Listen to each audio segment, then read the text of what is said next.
Hey everybody, welcome back to History Student Reacts. Today we'll be watching First Opium War Part 2, The Righteous Minister by Extra History. Now last time we saw as Britain tried to develop a trade relationship with China, who had been relatively closed off to the new developing Western system of trade. They sent this mission to go meet with the Emperor, but were pretty unsuccessful. We ended by landing on the fact that Britain needed to find something that China wanted to trade. And of course, what they decided on was opium, which is how this whole thing begins. Some fascinating stuff, some pretty strange decision making. Now, if you guys end up enjoying this one, I'd appreciate it if you'd leave a like, subscribe to the channel, and check out my Patreon, which is linked down below. Now, with all of that out of the way, let's jump right into this reaction.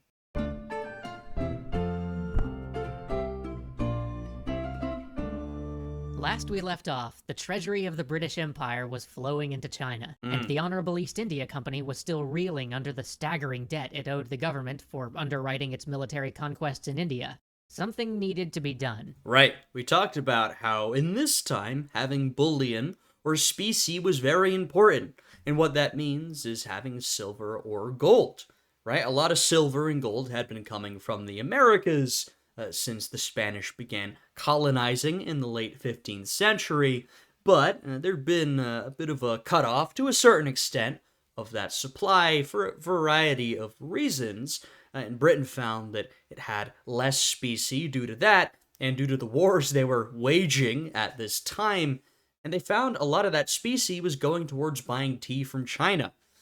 So now they don't necessarily have the bullion to keep buying, but they got to keep that supply of tea coming. And so they need to even out the trade deficit, right?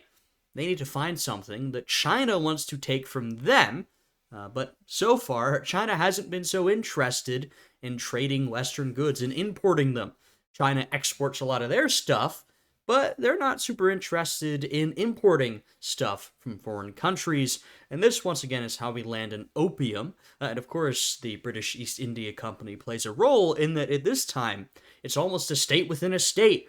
Yes, it's a trade company, but it's operating as a government and essentially a military in the Indian subcontinent.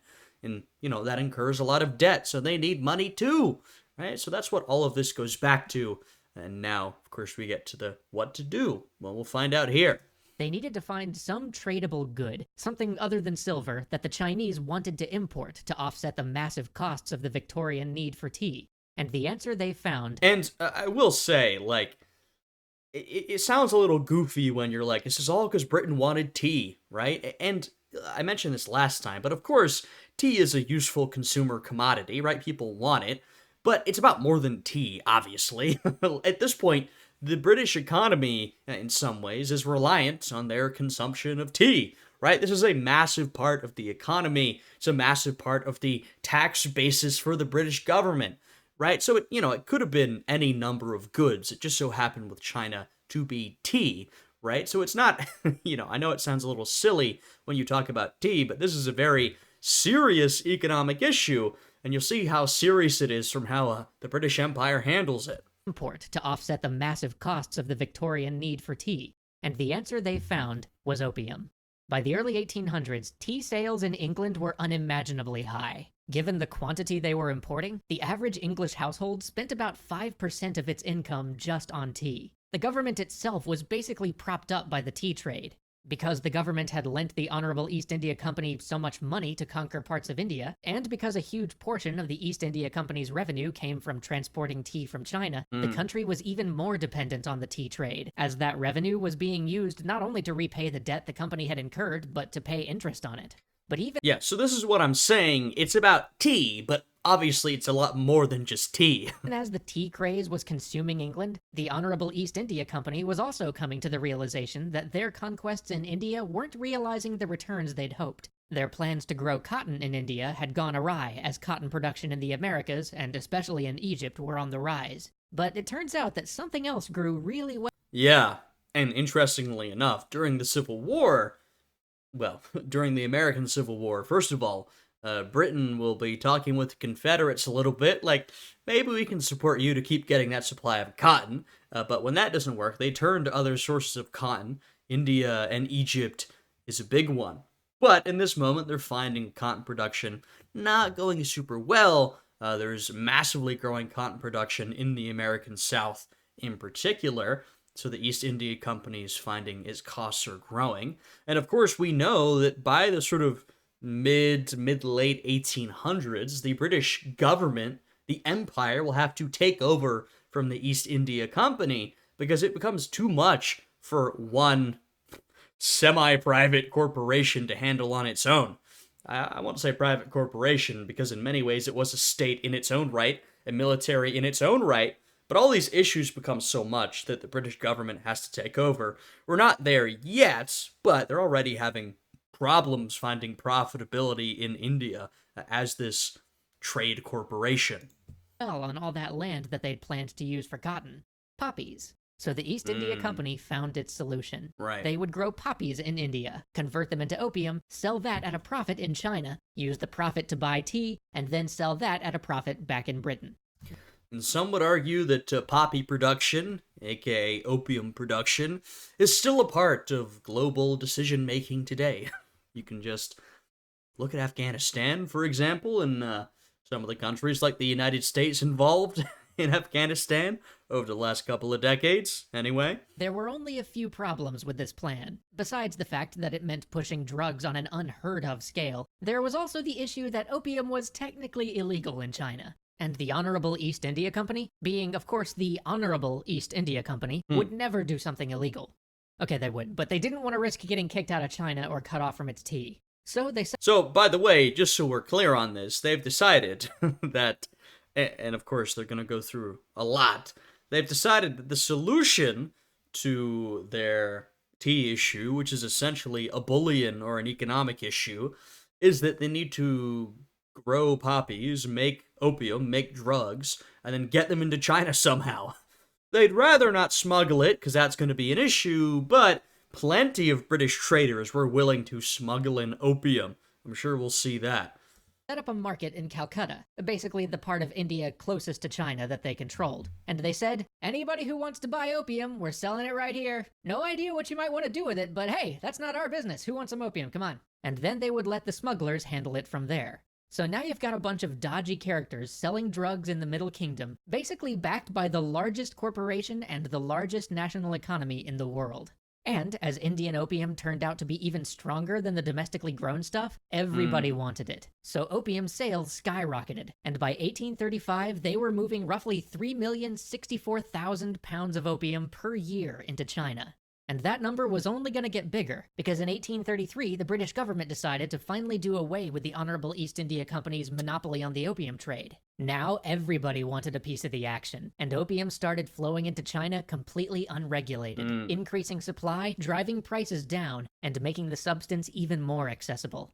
Right, and of course, there's obviously and clearly a domestic demand for opium in China, right? They were using opium before this, right? So there's already a demand there, but really the more you sell, the more demand you're creating, because the more opium you sell, the more opium addicts you're creating, right? That's, I guess, one of the economic benefits, not a social benefit, but an economic benefit of selling drugs, is that unless you kill the people you're selling to, which obviously happens, but outside of that, the supply will continue to grow because they need more and more drugs to feed their addiction.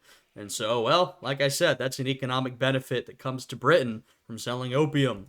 By 1839, nearly 5,639,000 pounds of opium would be pouring into China every year. But I'm getting ahead of myself, because it's not like the Chinese were just sitting around letting this happen. As piles of money which the government desperately needed flowed out of the country, the emperor appointed an official named Lin Zexu to address the disastrous effects of opium on the country. He was brilliant, incorruptible, and utterly inflexible. He saw the threat of the West and the morally corrupting effect that opium had had on the Chinese people, and decided that the only approach to take was the complete removal of opium from China. Okay, and I'll say, we started last time by seeing how Britain tried to appeal to China, tried to go to the emperor, to try and get around or get repealed some of these trade restrictions. Now that they're doing this, you can imagine this is only going to make Chinese officials more hostile towards Western attempts to trade, because what the West wants to trade is now opium, right? So China's saying, well, we were right. Look at how much of an issue this was. We're not even letting you trade, and you're already trying to smuggle opium into our country. Why on earth would we get rid of these trade restrictions? So, the perspective makes sense. By March of 1839, he had reached Canton. It was the source of all this opium, so he planned to cut it off at its source. His actions were swift and uncompromising. He arrested thousands of Chinese opium traders, forced addicts into rehabilitation programs, confiscated opium pipes, and closed opium dens. And then he took on the Western traders. At first, he wrote an open letter to Queen Victoria, appealing to her conscience, a letter which it's very likely she never received. When he got no reply, he demanded that the foreigners surrender their stores of opium. The foreign merchants stalled and prevaricated, giving up small amounts of their opium stock, but nowhere near what Lin Zexu had demanded. So he marshaled the troops and put the foreign warehouses to siege. Uh-oh. The merchants holed up for a month and a half, but in the end they gave in. And once again, from the perspective of this Chinese official, he's saying, yeah, I've got a bunch of foreign drug smugglers in my country. They're going to give over the opium, or I'm going to force them to do it. Whereas from the British perspective, they're saying, hey, you're, assaulting a bunch of our traders. This is unacceptable. Well, it's sort of convenient to leave out the fact that these are a bunch of opium smuggling traders. But you can see how both sides are upset about this situation, though I think you could make the case that the Brits don't really have good cause to be upset, given what they're doing to the Chinese people. Were forced to surrender 21,000 chests of opium. For the next 23 days, Zexu burned the opium with lye. This was a king's ransom in opium. The amount of money this destruction represented is staggering. It was roughly 1/6 as much as the British Empire, the largest, most far-flung empire in the world, had spent on its military the previous year. Wow. Needless to say, everybody involved was going bankrupt.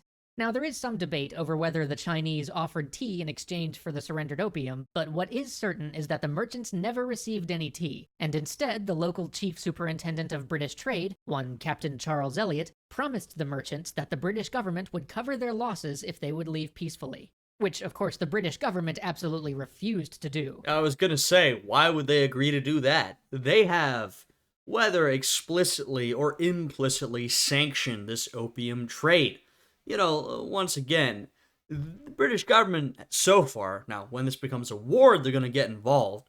So far, they've been able to stay largely uninvolved, right? This trade has either been through the auspices of the East India Company or through private traders, so the British government can say, well, we're not involved, but, obviously, even if not they are trading themselves, they're allowing this to happen, right? Implicitly allowing it. And so when Elliot here says, well, they'll reimburse you, the government's like, no, we won't. What are you talking about? Why would we do that? The outcry over this illegal seizure of British goods began to grow. Meanwhile, back in China, a reprehensible incident occurred where some drunken British sailors beat a man to death. Lin Zexu demanded the execution of a British sailor in recompense. Captain Elliot, who actually disliked the opium trade and was somewhat sympathetic to the Chinese situation, put out a reward for evidence of who had committed the murder. And by the way, you see this type of issue in many different countries, still causes controversy up until the modern era, where these days it's usually the American military, back then tend to be the British military, where you have soldiers, shipmen, whoever, who commit some sort of crime in a local area, a murder, oftentimes a rape, and then, they get brought back into the military, and the local government insists that these people be punished, and the respective military, the foreign military, well, there's different responses, right? Sometimes they say, nope, we handle our own affairs. Sometimes they will deal with them through their own system, maybe a court-martial. Sometimes the people might be given up to the local government, different responses. But you see this familiar situation repeat over and over. And as you can imagine, when you've got foreign occupiers, foreign troops committing crimes in your streets, that does not endear the local government or the local population to whatever military we're talking about. And gave money to the victim's family. He then had the criminals tried on his ship, inviting Lin Zexu or a representative to witness the proceedings, although none took him up on the invitation. He sentenced the men to hard labor back in England. But this wouldn't work for Lin Zexu. After all, the whole point of his demand was to show that foreigners couldn't just violate Chinese law on Chinese soil. So in response, he stopped all food being supplied to the British and posted signs telling them that frothier water sources had been poisoned. Next, he ordered the Portuguese to eject all British from Macau. He was going to see these pesky British and their drugs off Chinese soil once and for all.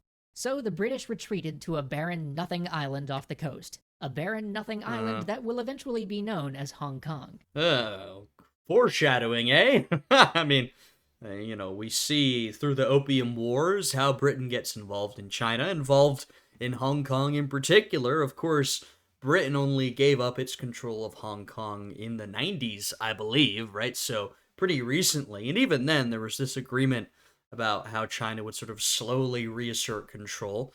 I'm not sure the agreement's really been followed, but basically, up until pretty recently, Britain maintained control of Hong Kong as its own territory, and we see the origins of this with both Opium Wars. Their food crisis was at a head, though. Captain Elliot sent a request for food sales to resume. The response was delayed, so he sent men ashore to buy food. But as they were heading back, these provisions were seized by Chinese officials. Soon, a firefight broke out between the blockading Chinese junks and the British ships, and thus began the First Opium War. Yeesh. All over the rights of British traders to peddle drugs in China. How honorable a cause, eh? Well, there you go. Another extra history video. If you guys enjoyed this one, I would appreciate it if you would leave a like, subscribe, and check out my Patreon, which is linked down below. I hope you're all having a fantastic day today, and I will see you all again next time. Goodbye.